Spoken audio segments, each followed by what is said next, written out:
nothing's 100% exact, right? I always tell everybody my crystal ball seems to be working well today. So, I'm gonna share with you in terms of what I know, because things are rapidly changing as well, right? So. 100%.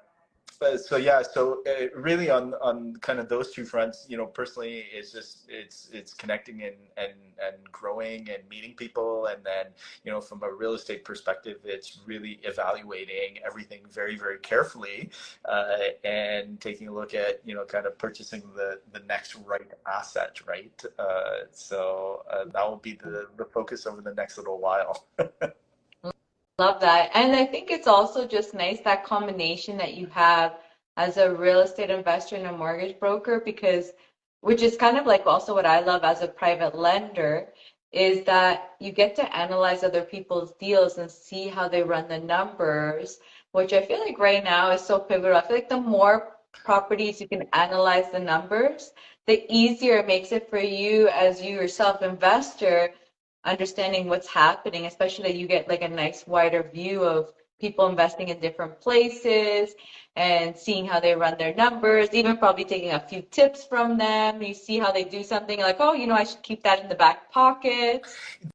So that's a very, very good point that you brought up, because I've seen two sides of it, right? Sometimes I've seen sides where, people haven't done enough analysis, right? And when they're looking at things, so that's the other element that, I always kind of leverage back on my experience. Obviously, we looked at a bunch of different deals, right? That some of them made sense, some of them didn't make sense, and some of them didn't go through, right? We put in offers on it, and it didn't go through, right?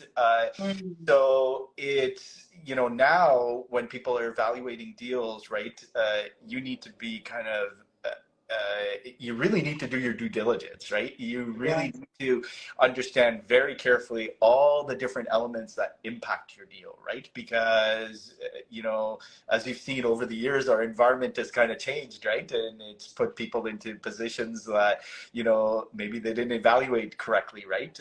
So yeah, so that's one important element of really analyzing correctly, right? And looking at all the different parameters associated with that. And then, yes, there have been deals where, where I've seen additional things being analyzed. I'm like, oh, great. You know what? This is something to kind of add on to my toolkit, and something that I will, take a look at or leverage when I'm, looking at the next deal. Mhm. So yes, but really kind of carefully looking at all elements associated to it, right, is very, very important now.